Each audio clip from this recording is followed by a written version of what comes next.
Look, Oracle, what are they doing? Their Oracle Cloud infrastructure services are getting big orders. I mean, look at Elon Musk with his AI order of something like $10 billion that's going to it.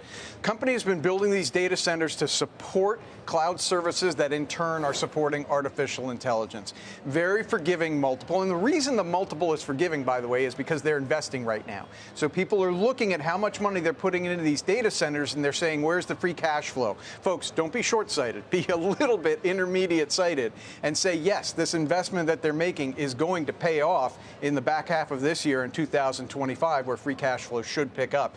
This seems easy to me. This is something I can get excited about as an undiscovered or less discovered play on artificial intelligence. You know, we've talked about, in some cases, putting fresh money to work, putting more money to work in positions that you already have. I want to bring in Bill Baruch. He's going to join us on the phone because he does represent the cautious side of things, I suppose, and it's through an options trade that he made, and I wanted to alert all of you to that.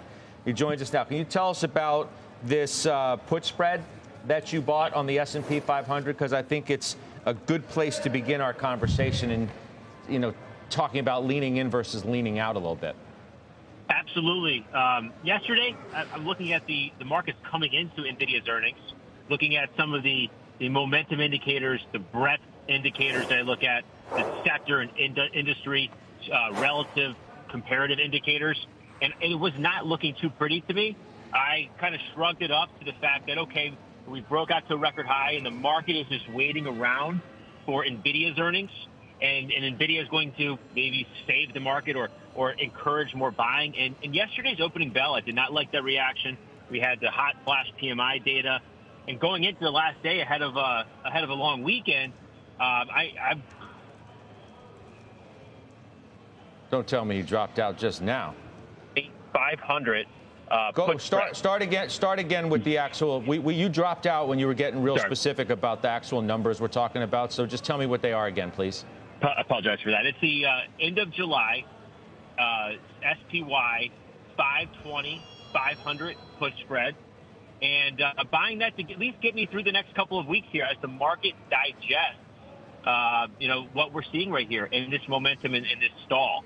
So, we bounced back today. The data supported it with the inflation expectations coming down. I'm glad I have the puts on. We're fully invested. And so find myself kind of, echoing what Steve said, using hedges to capitalize. And then a little bit of what Jenny said.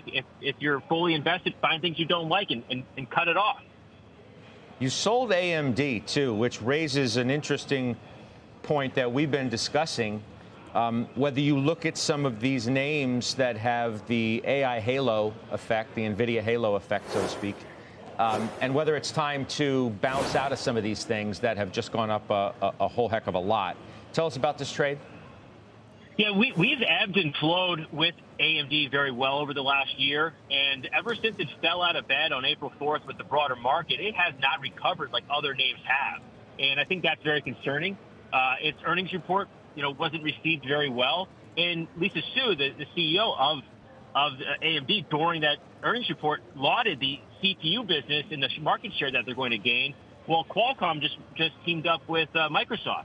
I'm a little uncertain here. So we are very heavy in tech, nearly 50% invested in tech right now. So kind of echoing what Jenny said, what I just reiterated was finding things that I do not like in the market right now. I would maybe find a name to replace this in the coming weeks, but I used AMD, the sale of AMD, to pay for these puts. Got you. All right. I appreciate it, Bill. Thanks. We'll talk to you soon.